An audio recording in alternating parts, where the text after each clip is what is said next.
बिस्मिल्लाहिर्रहमानिर्रहीम, अस्सलाम वालेकुम। कैसे हैं आप? उम्मीद करती हूँ आप ठीक होंगे जी। मैं हूँ आयशा और मेरे चैनल का नाम है जी देसी तड़का विद आयशा। तो सर्दियाँ आ गई ने जी, हुण दिल करदा है चाय होए ते असी होइए बस। सर्दी दे विच कोई होर चीज़ खाण नूं दिल करे ना करे, बस दिल करदा है कि रज़ाई च बैठे होइए ते चाय सानूं मिल जे गर्मा गर्म। बस जी, कड़क चाय दी रैसिपी मैं तुहाडे वास्ते अज्ज लैके आई आं जी। तुसीं बनाओ ते पियो ते दूसरिਆਂ ਨੂੰ भी पिलाओ, ठीक है। इन्नी मज़ेदार बनती है, तुसीं ज़रूर ट्राई करनी है, ठीक है। तो मैं जी लिया 3 कप पानी, सॉरी 3 कप दुद्ध लिया जी मैं, गाढ़ा लिया सी। ते ओहदे विच 1 कप मैं पा दिता है जी पानी का, ठीक है।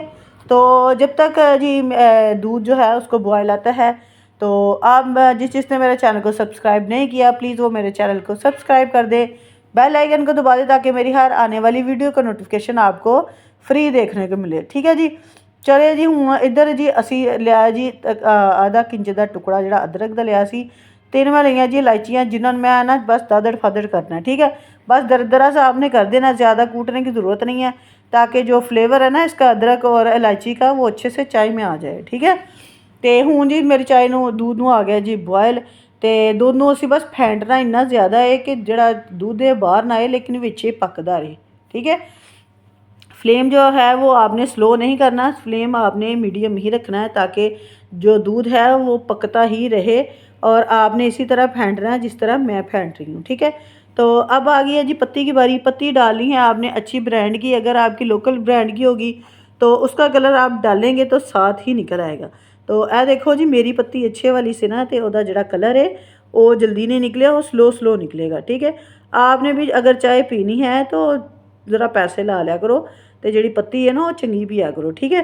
ये देखिए जी मेरी पत्ती का कलर आ गया है, तो स्लो आहिस्ता आहिस्ता है, इन्नी जल्दी जल्दी नहीं निकल आया। तो मैं पकाई जानी हाँ, तो इनू फेंटी जानी है ताकि जो कलर है वो भी अच्छे, तो चाय भी जी मेरी अच्छे तरीके पक जाए, ठीक है।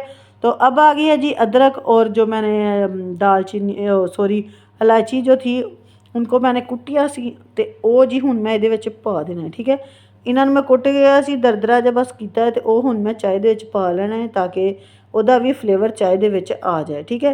पहले नहीं तुसी पाना, बाद चो पाना है, ठीक है। तो आप देख रहे हैं कि जो मेरी चाय वो कितनी जो है वो अच्छे तरीके से पक रही है। साइडों पे देखने जी साइडों पर लगी है ना चाय, वो देखना पता चल जाएगा कि मैं कितनी चाय जी ना अपनी पका ली। जो मैं 1 कप पानी का पाया सी वो भी तकरीबन अद्धा ही रह गया होएगा। इतना आपने चाय को जो है ना वो पकाना है। तो 3 जो थे कप मैंने चाय के थे, और 3 से 4 जो टीस्पून है वो मैंने डाल दिए हैं जी चीनी के। अगर आप चाहते हैं कि आप कम डालें तो आप कम भी डाल सकते हैं, ठीक है। मैंने जो है वो मैंने नॉर्मल ही डाली है, ना कम है ना ज़्यादा। तो अगर किसी को ज़्यादा तेज़ पसंद है तो वो ज़्यादा भी डाल सकता है। तो यह तुसी चाय ज़रूर बनाओ। अगर आपको मेरी जो चाय कड़क चाय की रेसिपी है अच्छी लगे तो लाइक करें और कमेंट में बताएं कि मेरी जो चाय की रेसिपी है वो आपको कैसी लगी और कैसी नहीं लगी, ठीक है। तो इनू हुण जी असीं पावांगे कप्पां दे विच। अगर जिद्दों तुसीं पानी है ना तो इंज छानी उपर करनी है ताकि नीचे ना बबल्स बन जान चाय दे विच, ते जिहड़ी चाय फिर खूबसूरत लगदी और इस तरह लगदी जिस तरह पता नहीं कितनी की गाढ़ी चाय। तो ये है जी मेरी कड़क चाय की रेसिपी। तो अगर आपको अच्छी लगी तो मुझे कमेंट में ज़रूर बताएं। ओके जी, अल्लाह हाफिज़।